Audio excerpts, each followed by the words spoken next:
The massive chamber fell silent as the holographic display showed the invasion. 3 entire star systems had gone dark in less than a month. No distress calls. No survivors. Just empty space where civilizations once thrived. Admiral Thexvan of the Korvax Empire stood at the center podium, his forearms crossed over his armored chest. The threat is real. The Void Collective has awakened, and they are coming for us all. Around the circular chamber, representatives from dozens of species watched the display with growing fear. The Void Collective ships moved like a dark tide across the star map, each vessel a perfect geometric shape of black metal and cold intelligence.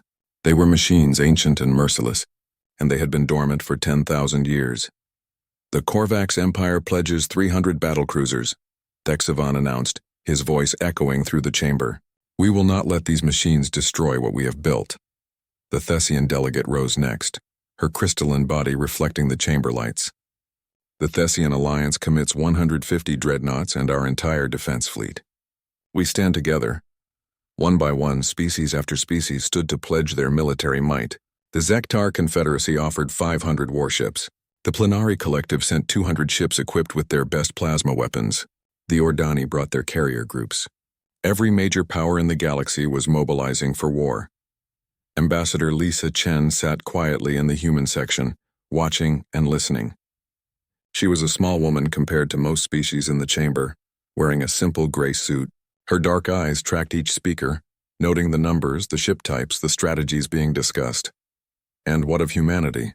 Thexvan turned his gaze toward her. Your species joined the Galactic Council only 20 years ago. Surely you understand the gravity of this situation. Chen stood slowly, her movements calm and deliberate. Every eye in the chamber turned to watch her. The humans were still newcomers, still mysterious. They had arrived in the galaxy with impressive technology, but had remained mostly quiet, watching and learning. Humanity understands perfectly, Admiral, Chen said, her voice clear and steady. We know what it means when a machine intelligence decides to eliminate organic life. We've seen it before in our own history. Then how many ships will you send? Demanded a Zektar commander, his scales rattling with impatience. We need numbers. We need firepower, Chen smiled slightly. We will send the Indomitable. The chamber erupted in confused murmurs. Thexvan leaned forward. 1 ship? Did you say 1 ship? That is correct. The Indomitable will represent humanity's contribution to this defense. Outrage rippled through the assembled delegates. A Plenari commander stood, his tentacles waving in agitation. This is an insult. We are facing 2,000 enemy vessels and humanity sends 1 ship. Are your shipyards damaged? Asked another delegate. Do you lack resources? If you need assistance, Chen raised her hand, cutting through the noise. Our shipyards are fine. Our resources are sufficient. We are sending exactly what is needed. Thexvan's face darkened with anger. You expect 1 human ship to make a difference against the Void Collective? Do you not comprehend what we face? We comprehend perfectly, Chen replied. Better than you might think. Then explain yourself, Thexvan demanded.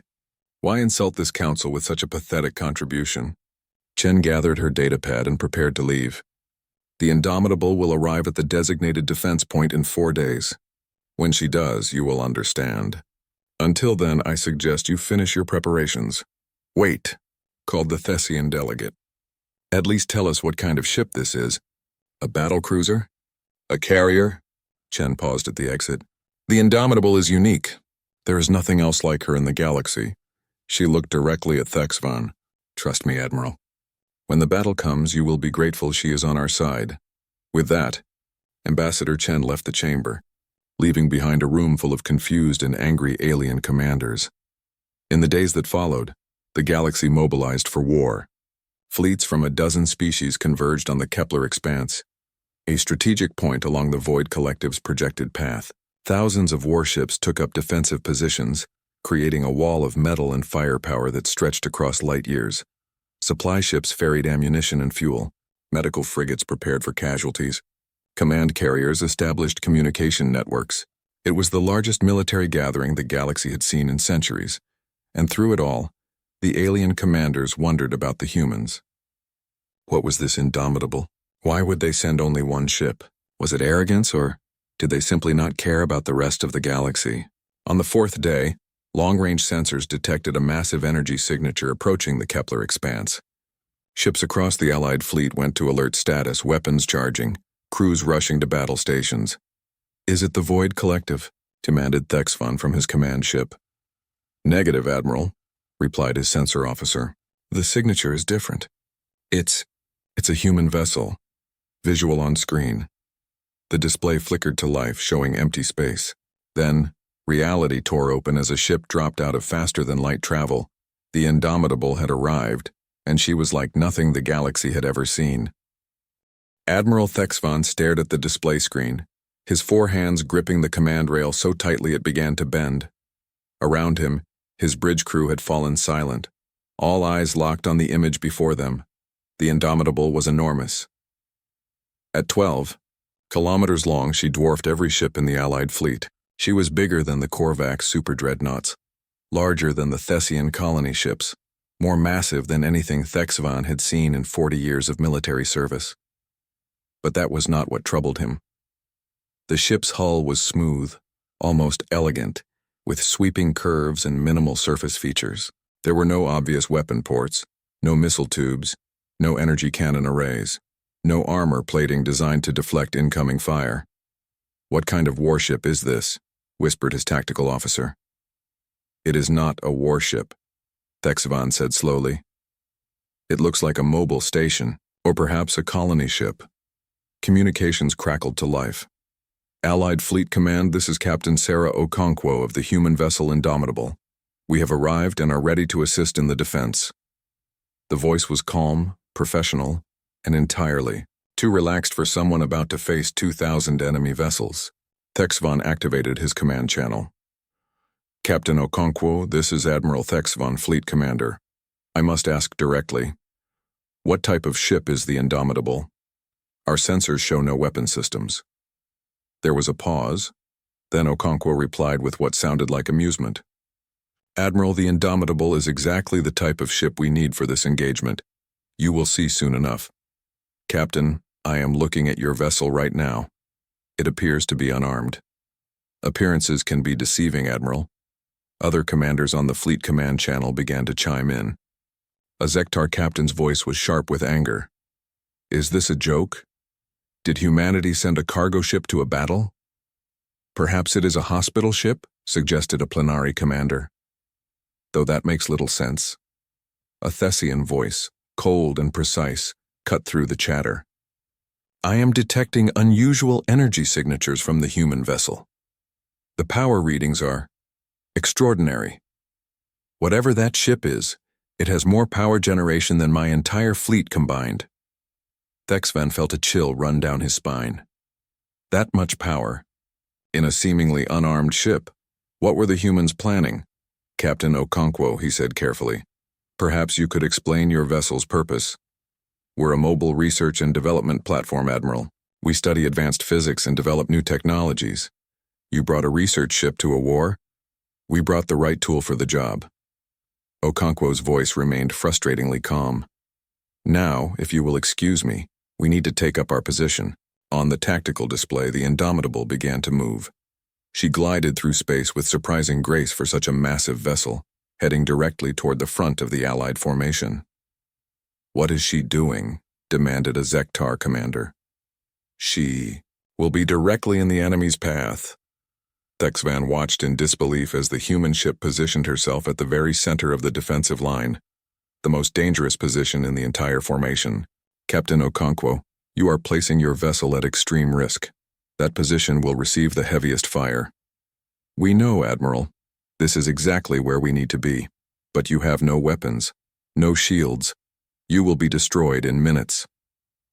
"Admiral Thexvan, with respect, we know what we are doing. Position your fleets on our flanks. We will hold the center." This was madness. Thexvan looked at his tactical officer. "Can we override their navigation? Force them to move to a safer position?" The officer shook his head. "Their systems are too advanced. We cannot interface with their ship." Angry voices filled the command channel. Commanders from a dozen species were shouting at the humans, demanding they move, calling them fools and cowards and worse. Through it all, Captain Okonkwo remained silent, Finally, Thexavan raised his voice above the chaos. Enough. The humans have made their choice. We will proceed with our battle plan. All ships, maintain your positions. He closed the general channel and opened a private line to the Indomitable. Captain, I do not know what your species is planning, but I want you to know this. When your ship is destroyed, it will be on your head, not mine. I tried to warn you. Noted, Admiral, Okonkwo replied quietly. But we will not be destroyed. Trust me. Trust? How can I trust a ship with no weapons? You will see, Admiral. Very soon now. Thexvan closed the channel and turned to his sensor officer. Time until the Void Collective arrives. 4 hours and counting, sir. 4 hours. 4 hours until the battle that would determine the fate of half the galaxy. And sitting at the heart of his defensive line was a massive, unarmed human ship commanded by a captain who seemed completely unconcerned about facing certain death. Thexvan had fought in dozens of battles. He had seen bravery and cowardice, genius tactics and terrible mistakes. But he had never seen anything like this. Either Captain Okonkwo knew something he did not, or the humans were about to learn a very painful lesson about galactic warfare. The hours passed slowly. Crews across the fleet checked their weapons, ran combat drills, and said prayers to their various gods. The tension was thick enough to cut with a blade. At 1 hour until contact, long-range sensors detected the Void Collective fleet at the edge of the system. 2,000 ships moving in perfect geometric formations, cold and precise and unstoppable. All ships to battle stations. Thexvan ordered. Prepare to engage. Across the fleet, weapons powered up, energy shields activated, fighters launched from carriers, thousands of personnel prepared to fight and die. The Indomitable remained silent and still, sitting at the center of the formation like a massive, mysterious monolith. 30 minutes to weapons range, called the sensor officer. Thexvan watched the enemy fleet approach on his display. So many ships, so much firepower. Even with the combined might of the Allied fleet, this would be a difficult battle. Many would die today. 10 minutes to range. The Void Collective ships began to accelerate, racing toward the Allied lines at frightening speed. 5 minutes. Thexvan gripped his command rail again. Whatever happened in the next few minutes would change everything. The Indomitable's hull began to glow with a strange, blue-white light. The first shots of the battle lit up space like a newborn star. Energy beams lanced across the void. Missiles streaked toward their targets, and the Allied fleet opened fire with everything they had. The Void Collective did not slow down. Their ships absorbed the incoming fire, shields flaring briefly before the weapons struck home against their dark hulls. Several enemy vessels exploded, torn apart by concentrated fire, but the rest kept coming. They are not even slowing, shouted a Zektar commander over the channel. Pour more fire into them! Thexvan watched his tactical display as both fleets engaged in full combat. His ships were holding the line, but barely. The Void Collective vessels were incredibly durable, and their return fire was precise and devastating. Already he had lost 12 ships, and through it all, the Indomitable did nothing. The massive human ship sat at the center of the battle, that strange blue-white light growing brighter across her hull, but she did not fire a single weapon. Enemy ships flew past her, targeting the Allied fleet on either side, and still the humans remained passive. What are they doing? Thexvan roared at his communications officer. Why are they not fighting? I do not know, sir. They are not responding to hails. On the display, the Void Collective began to recognize the Indomitable as a target. Dozens of enemy ships broke away from the main assault and turned toward the human vessel, weapons charging. They're going to destroy her, Thexavan muttered. Foolish humans. The enemy ships opened fire. Hundreds of energy beams and kinetic rounds converged on the Indomitable from all directions. The human ship was engulfed in a storm of fire that would have vaporized any other vessel in the fleet. But the Indomitable did not explode. The blue-white light flared brilliantly, and all the incoming fire simply curved around the ship, bending away like water flowing around a stone. Some shots curved so sharply they hit other Void Collective ships, causing confusion in their formations. What in the void? Thexvan leaned forward, his eyes wide. What kind of shield is that? His science officer stammered, checking his instruments. Admiral, that is not a shield. At least not any shield technology we understand. The humans are bending space itself around their ship. They are using gravitational manipulation. More Void Collective ships converged on the Indomitable. Hundreds of them now, trying to overwhelm whatever was protecting the human vessel. They closed to point-blank range, surrounding the ship completely, firing continuously. Then Captain Okonkwo's voice came over the fleet channel, calm and clear. All Allied ships pull back 1,000 kilometers from our position immediately. What? Why? Demanded Thexavan. Just do it, Admiral. Trust me, you have 30 seconds. Something in her voice made Thexvan act without thinking. All Korvax ships, emergency withdrawal. Move back 1,000 kilometers now. Other fleet commanders, hearing the urgency, gave similar orders. The Allied fleet pulled back, creating a sphere of empty space around the Indomitable and the hundreds of enemy ships now surrounding her. 20 seconds. Okonkwo counted down. 15. 10. The blue-white light on the Indomitable's hull suddenly changed.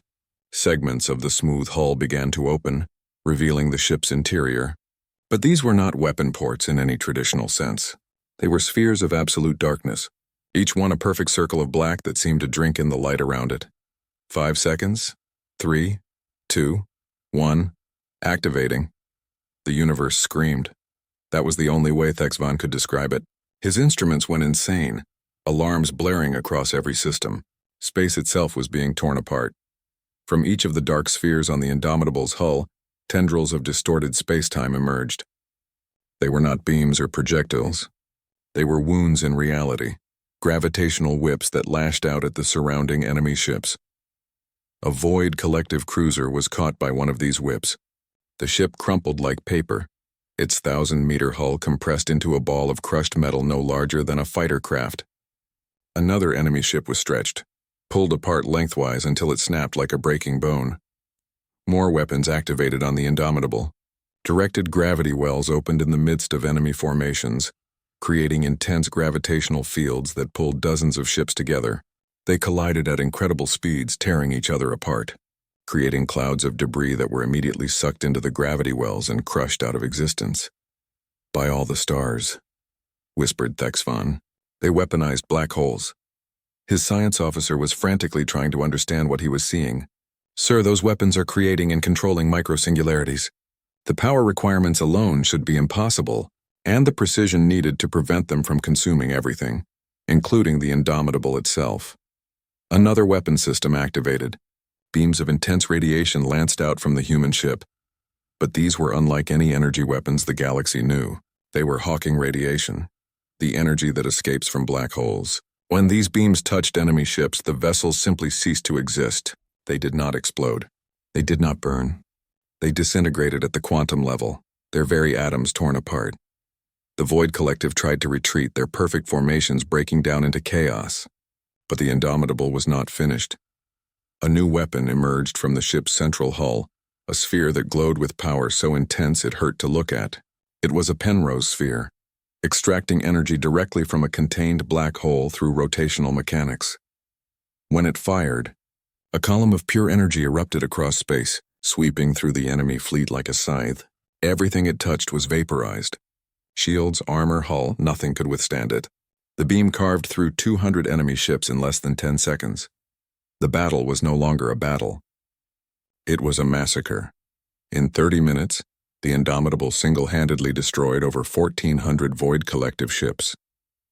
The remaining enemy vessels, their cold machine intelligence recognizing certain defeat, attempted to flee. Some escaped. Most did not. When the gravitational weapons finally powered down and space returned to normal, the area around the Indomitable was filled with nothing but debris and fading energy signatures. The Allied fleet sat in stunned silence, their own battle damage seeming insignificant compared to the destruction the humans had unleashed. Thexvan stared at his display, his 4 hands shaking. In 40 years of military service, he had never seen anything like what he had just witnessed. The humans had not just defeated the enemy. They had rewritten the rules of warfare. Captain Okonkwo's voice came over the channel, still calm, still professional. Threat neutralized, Admiral. I believe we can stand down to alert status. The Void Collective will not trouble this sector again. Thexvan found his voice. Captain Okonkwo, what is that ship? I told you, Admiral. The Indomitable is exactly what was needed. A pause. Now, do you understand why we only sent one? 2 days after the battle, Admiral Thexvon stood in the docking bay of the Indomitable, and he felt very small. The interior of the human ship was nothing like he expected. Most warships were cramped, filled with weapon systems, ammunition storage, crew quarters packed together for efficiency. The Indomitable was different. The corridors were wide and clean with windows looking out into space. The walls displayed art and information screens. It felt more like a research university than a military vessel. Captain Sarah Okonkwo met him at the docking bay entrance, extending her hand in the human greeting gesture. Thexvon took it carefully with one of his 4 hands, mindful of how fragile humans appeared compared to his own armored form. "Welcome aboard, Admiral," Okonkwo said with a smile. "Thank you for accepting our invitation." Behind Thexvon, a dozen other Allied commanders filed into the bay, all of them invited for a tour and briefing. The Thessian delegate, 3 Zektar captains, a plenary admiral, all the leaders who had witnessed the impossible battle. "I must confess," Thexvon said as they walked, "I came aboard expecting to find a traditional military vessel. This is not what I imagined. The Indomitable serves multiple purposes," Okonkwo explained. "We are a warship, yes, but we are also a mobile laboratory, a testing facility, and a deep space research station. We have scientists, engineers, and researchers alongside our military crew." They entered a massive chamber that took up several decks of the ship. Through transparent walls, they could see technicians working on equipment that defied easy description. Spheres of contained darkness floated in magnetic fields. Machines measured space-time distortions. Researchers studied readouts that Thexvon could not begin to understand. "This is our primary research lab," Okonkwo continued. "This is where we developed the weapons you saw in action." A human male approached, wearing civilian clothes and a friendly expression. "Ah, our guests have arrived. I am Dr. James Okoro, chief scientist of the Indomitable." Thexvon noticed that Okoro wore no military rank, no uniform, just simple clothes and an identification badge. "You are a civilian?" he asked. "Of course. Most of our crew are civilian researchers. We only have about 60 military personnel aboard. The rest are scientists and engineers." A Zektar captain spoke up, his scales rattling with confusion. "But your ship requires thousands to operate. How do you function with such a small crew?" "Automation," Okoro replied cheerfully. "Humans learned long ago that machines can handle routine tasks much better than we can. Our artificial intelligence systems manage most ship operations. Humans supervise and handle decisions that require judgment or creativity." Okonkwo led them deeper into the ship, to an observation deck overlooking one of the weapon systems. A dormant micro-singularity sat contained in a complex web of energy fields and gravitational lenses. "What you saw in battle were weapons based on our understanding of extreme physics," Okoro explained, warming to his topic. "Humans have always been curious about the universe's most dangerous forces. Black holes, quantum mechanics, gravity manipulation. We did not just study these things. We learned to control them. But why?" asked the Thessian delegate, her crystalline form reflecting the lights. "Why invest so much in such dangerous research?" Okoro's friendly expression faded slightly, becoming more serious. "Because humanity learned a hard lesson in our history. We learned what happens when you are unprepared for threats. Before we reached the stars, we nearly destroyed ourselves multiple times. Wars using nuclear weapons, biological weapons. We created artificial intelligence that almost wiped us out." He gestured at the singularity weapon. "Every disaster taught us something. We learned that hoping for peace is not enough. You must have the strength to defend peace. So when we finally reached space and discovered we were not alone, we made a decision. Never again would humanity be helpless." Thexvon studied the weapon, his tactical mind already racing through implications. "How many ships like the Indomitable does humanity have?" Okonkwo and Okoro exchanged a glance. "Currently? Just one," Okonkwo replied. "Just one?" A plenary admiral waved his tentacles in disbelief. "But with such weapons, you could build a fleet that would dominate the entire galaxy." "We could," Okonkwo agreed. "But we choose not to." "Why?" Thexvon demanded. "With even 5 ships like this, humanity would be the most powerful military force in known space." Okonkwo walked to a window showing the stars beyond. "Because, Admiral, humanity does not believe in overwhelming numbers. We believe in overwhelming capability. The Indomitable exists to protect, not to conquer. We built one ship that can turn the tide of battle. That means our resources, our people, our time. All of it can be devoted to building cities, exploring new worlds, creating art, advancing science, not just making weapons. But what if the Indomitable is destroyed? Pressed a Zektar captain. What if you face an enemy that can defeat even this ship? Then we will build another, Okoro said simply. Or we will develop something better. Humanity's greatest weapon is not the Indomitable. It is our ability to innovate, to adapt, to find solutions that no one else has considered. He pulled up a holographic display showing dozens of theoretical weapons designs. These are concepts we are currently working on. Quantum entanglement weapons that strike targets across any distance instantly. Zero-point energy extractors that could power entire planets. Dimensional fold generators that could move ships outside normal space entirely. The alien commanders stared at the display in shock and Thexvan noticed a growing sense of fear. You are developing all of these? The Thessian delegate asked quietly.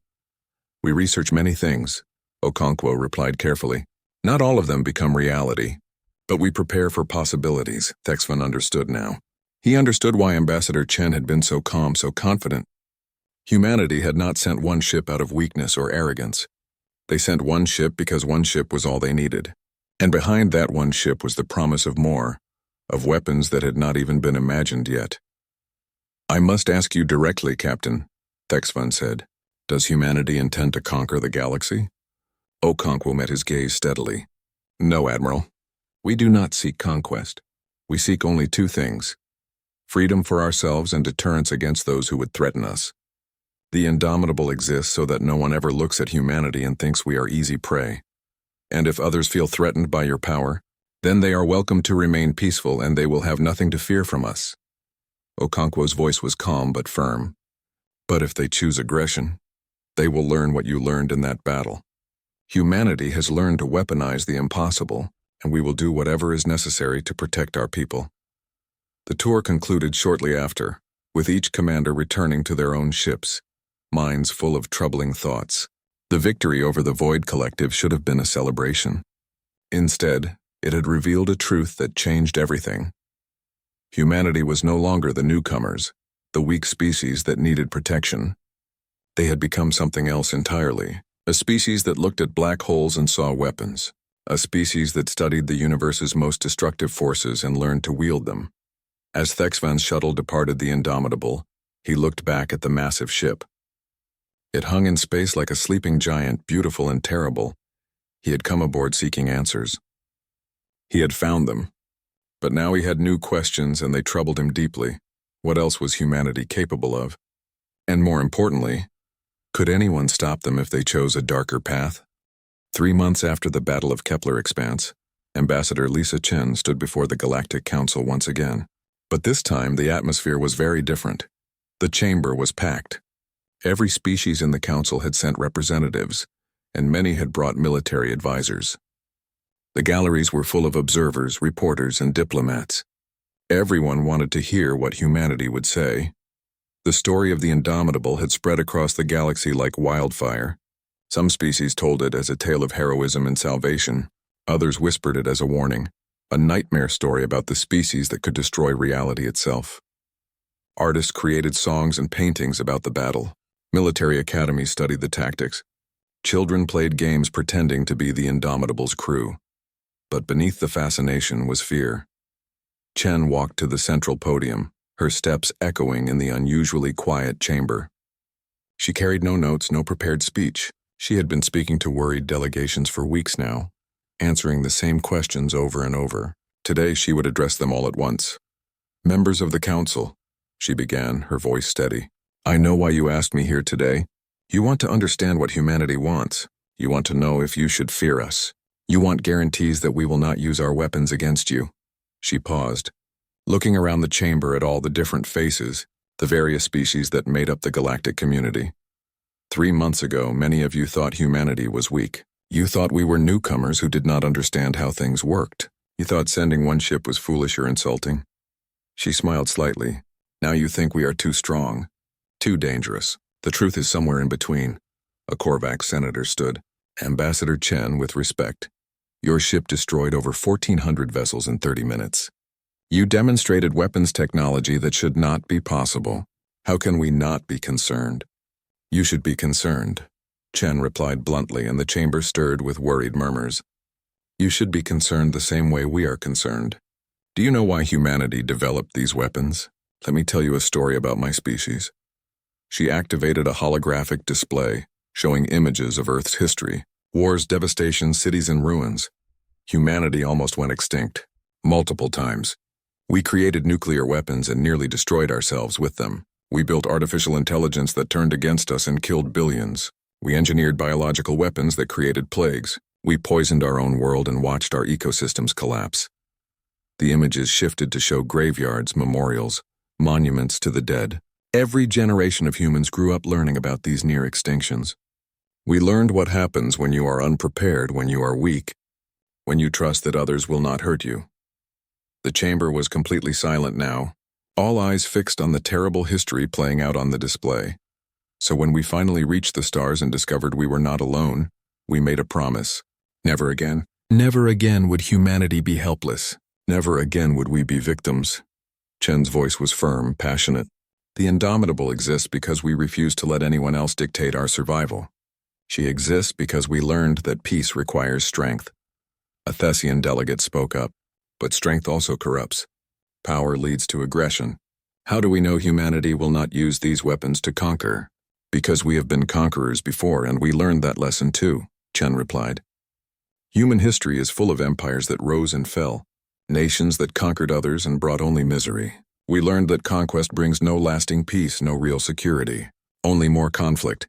She changed the display to show Earth as it was now. Cities of glass and green spaces, oceans cleaned and forests restored, people of different cultures living together. We learned to build instead of destroy, to unite instead of divide. It took us centuries and cost us billions of lives, but we learned. The weapons we carry are not tools of conquest. They are tools of deterrence. Admiral Thexavan stood from his seat. Ambassador, you say deterrence? But deterrence requires others to fear you. You have accomplished that. What now? Do you simply wait for someone to challenge you, so you can demonstrate your power again? No, Admiral, Chen said. We offer you something better. We offer alliance. This caused a stir throughout the chamber. Chen raised her hand for silence. Humanity does not want to rule the galaxy. We want to be part of it. We will share our defensive technologies with our allies. We will help you defend against threats like the Void Collective. We will stand beside you when danger comes. But we will not share our most advanced weapons. Those remain ours alone. Why? Demanded a plenary representative. If we are allies, why not share everything? Because, Chen said carefully, we know what happens when weapons like ours spread. We have seen it in our own history.